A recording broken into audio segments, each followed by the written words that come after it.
organizations. Okay, so we have some obstacles to effective teams, right? These are important to know. One is that there's a weak sense of direction, right? They don't know what they're doing. There's for that organization, there's no strategic plan, right? And so when you come to the executive committee, they don't know what they're doing. They're kind of sitting there, making it ad hoc, and they don't know what they're doing. Secondly, there's a lack of trust. People don't trust each other. I have seen in Muslim organizations where people are so focused on protecting, let's say, their nationality, right? I'm trying to be nice, right? Or their interpretation of Islam. They don't trust the others. The others, they're the brothers and sisters. And so Asabiya is running supreme, racism is running supreme, all the ism you can think of, a lack of trust, or they don't trust the president, right? Social loafing and avoidance of responsibility. This is a special problem in decision making by teams, right? So let me define it for you.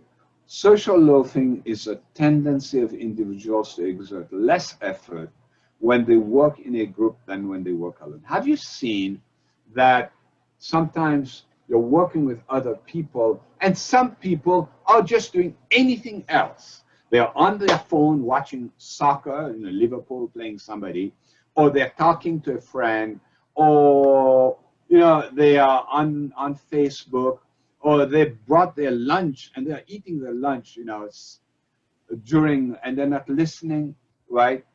And so social loafing. The other major problem is regression towards the mean. That basically says, let's say you have a group, some people are high performers on a team and some people are low performers. And what will happen is that the high performers will go like, hey, nobody cares when this Muslim or Islamic organization launches this new project. Let's say you have a project where you're going to retranslate the Quran in your native language. Major project. It's going to take decades to do that right.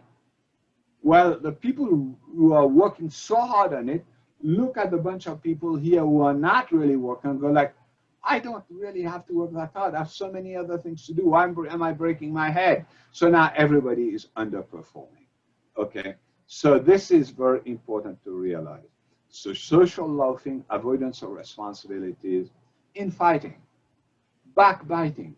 This, I have seen it happen so many times. Muslims don't understand the concept of shura. They don't. So the group has decided, you have the executive committee, the board of directors, or a special task force, and now people go home. They don't agree with it, which is fine, right? They were allowed to voice their opinion. There's no groupthink taking place, but they still don't agree. Experts were brought in. They don't agree.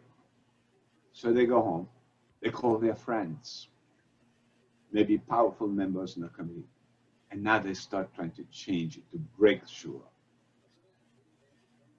Remember the ayah I recited last week, the one after the Battle of Uhud, where Allah was ordering Muhammad ﷺ to follow shura, even though the near disaster Uhud was partly the result of shura. It's a bit more complex than that, right?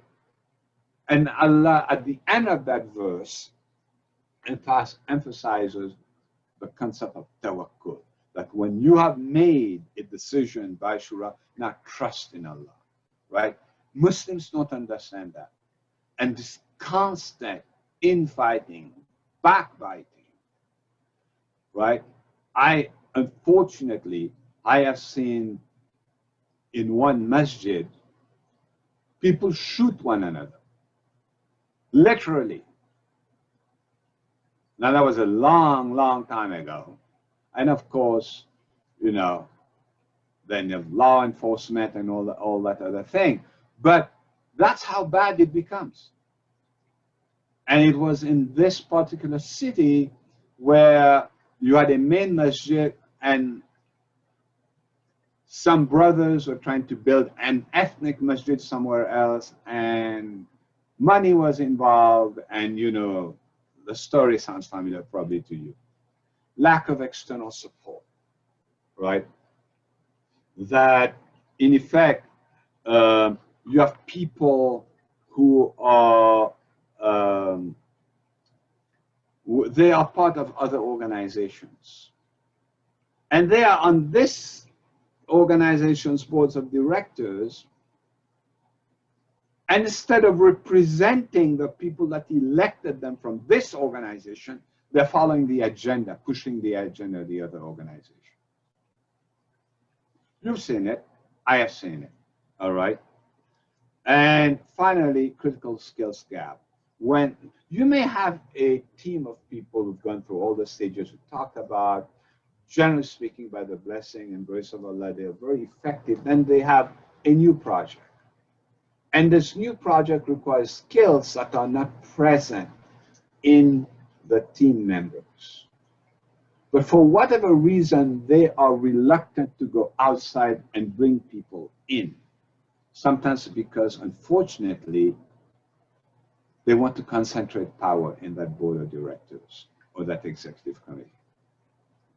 And because you have a critical skills gap, the team is unable to implement that new project. Now, what are some ways to reduce social loafing? This is a verse that you know, and